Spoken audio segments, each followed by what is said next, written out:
समी खान जी, बहुत बहुत शुक्रिया समी खान।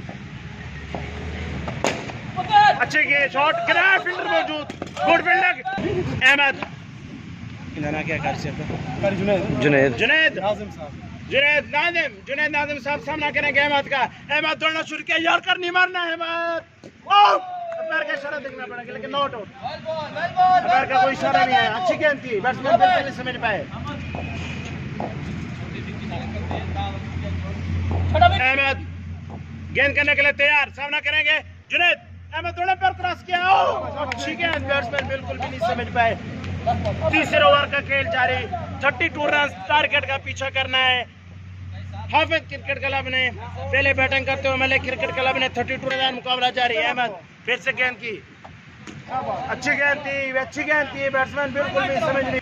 सादुल्ला गेंद की, मलिक साधु, अच्छी गेंद थी।